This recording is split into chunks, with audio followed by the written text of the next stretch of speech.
Hello class, my name is Ivana Dantes and this is my PDSA project on prevention of surgical site infections. So as mentioned, the issue that I will be discussing is surgical site infections related to specific practices. I will start off by providing you with two facts that put the problem of surgical site infections in the U.S. into perspective.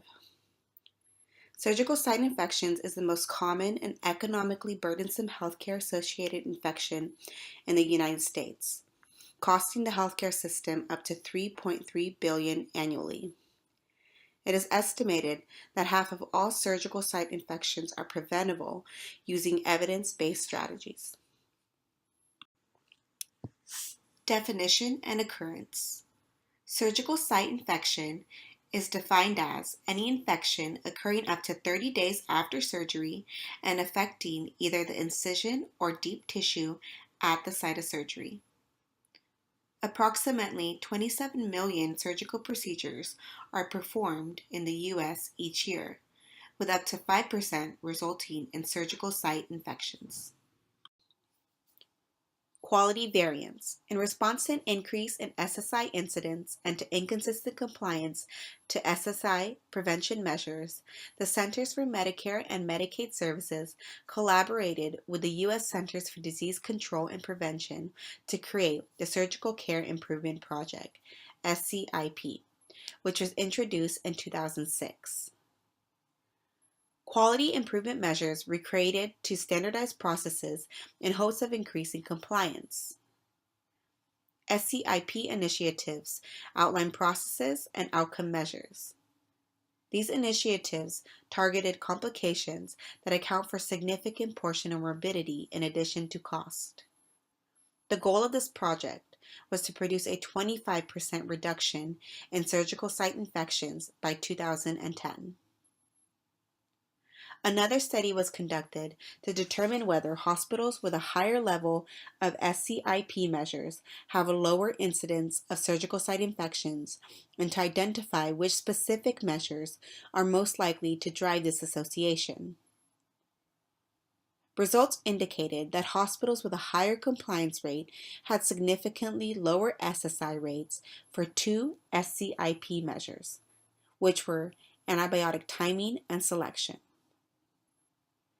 A 10% improvement in antimicrobial prophylaxis 1 hour prior to incision resulted in a 5.3 decrease in surgical site infection rates. Root cause analysis. There are certain risk factors, both from patient and procedure, that increase the risk of SSI development. Patient risk factors include poor nutritional status, steroid use, compromised immune system, smoking, young age, elderly, obesity, coexisting infections, and diabetes. More specifically, any glucose reading greater than 200 milligrams per deciliter within 48 hours of surgery. Procedural factors include duration of surgical hand scrub, preoperative hair removal, ventilation within the surgery suite, maintenance of normothermia, sterilization of instruments and equipment, surgical techniques, wound class, skin antisepsis protocol, preoperative skin prep, and antimicrobial prophylaxis. Scope of the problem, stakeholders. First and foremost, patients are most affected by SSIs. For example, a patient may come in for a pretty routine gallbladder removal surgery, and they end up with a surgical site infection. So instead of going home that day, now this patient has to stay overnight, costing them more hospital time, increased financial burden, and medical complications that can result from this infection. This can spill over to the family members who oftentimes share the financial and emotional burden with the patient. Surgeons are also affected because they have to answer to these occurrences, and this translates into more medical expenses. In 2008, the Centers for Medicare and Medicaid stopped reimbursement for additional charges associated with serious hospital-acquired conditions, including SSIs. Anesthesiologists are also involved because in the operative setting, they're responsible for administering antibiotics. They collaborate with the pharmacy to determine the appropriate antibiotic dose and appropriate antibiotic medication to give to each patient. Other stakeholders include nurse managers, staff nurses, and scrub techs. Solutions. The solutions I included in the slide are solutions that have been shown to have a higher probability to reduce the incidence of SSIs. First solution is to maintain intraoperative normothermia through warming devices. Hypothermia can contribute to the development of SSIs by inducing vasoconstriction, resulting in a decrease in blood flow to the incision site and decreased oxygenation to the surrounding tissues.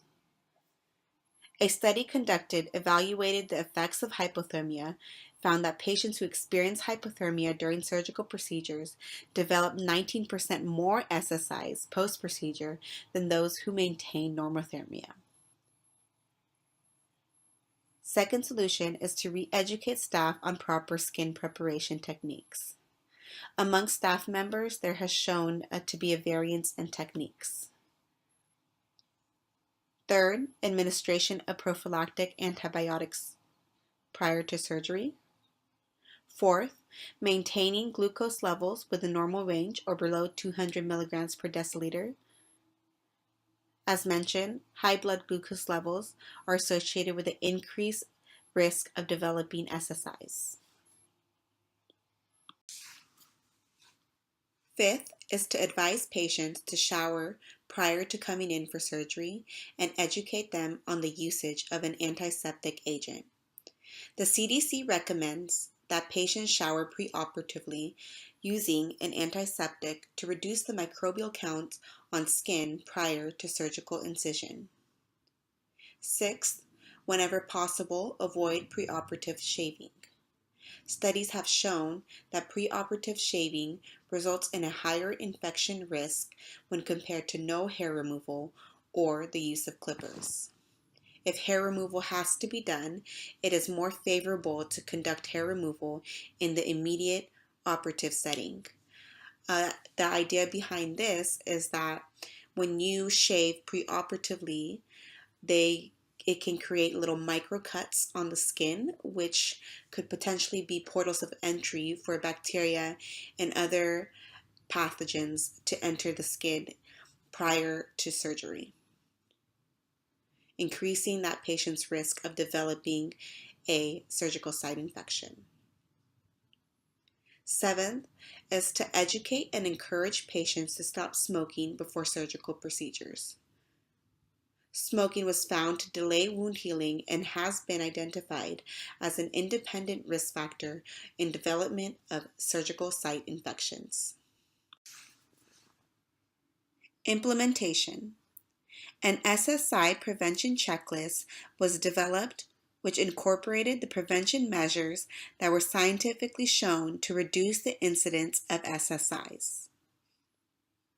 3 people were assigned the task of monitoring the implementation of SSI prevention measures within the perioperative environment. 2 nurses were in charge of monitoring compliance with SSI prevention measures in the immediate operative environment using the SSI checklist. The nurses were responsible for assessing compliance, technique used, and noting any variance among these actions.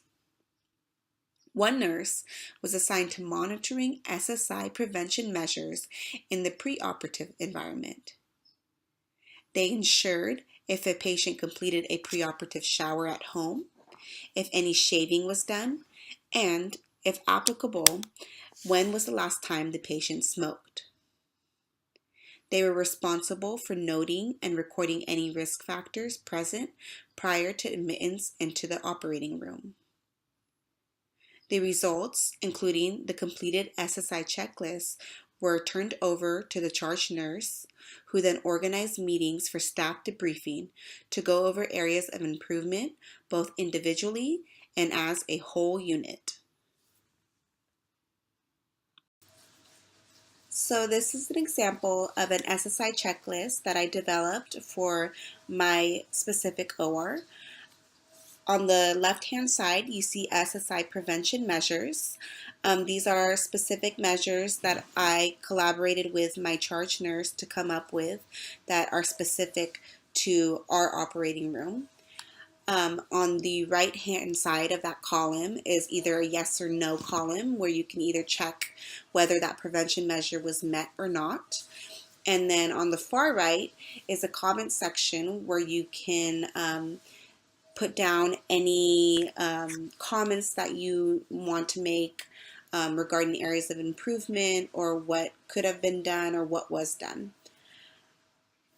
There's also a space up front for a patient label so that if an SSI does develop in a patient, you can always go back and refer to these prevention checklists to see what went wrong and maybe a prevention measure wasn't met, and you can kind of pinpoint the origin of the problem.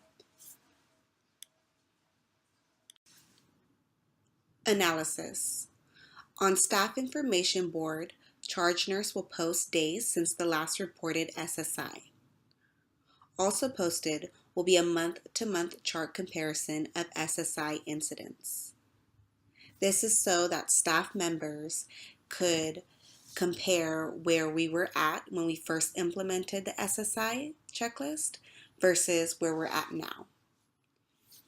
Successful implementation of SSI prevention measures will reflect in a decreased incidence of SSIs reported in patients.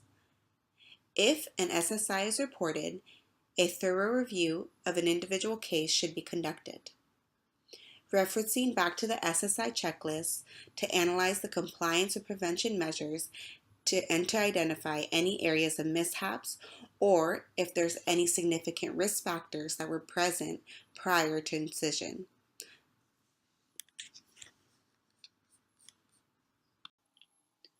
Following steps. Implementation and monitoring of SSI prevention measures will continue within the organization, including the role of assigned staff who are in charge of monitoring compliance. Charge nurse will continue to debrief staff monthly on SSI prevention goals and monthly occurrence of SSIs. Examples of the checklist will be provided to all medical staff involved in direct care of the patient and will also be posted in staff information board. Monthly educational meetings and in-services on equipment used to prevent SSIs will be held. For example, re-educating staff on proper skin preparation techniques. So if that means a representative coming in and showing staff members on proper techniques, and then also in-serving staff on additional equipment use, such as warming devices.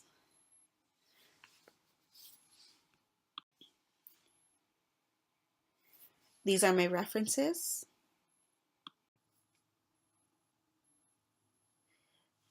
Thank you, class, for listening, and I hope you enjoyed my presentation.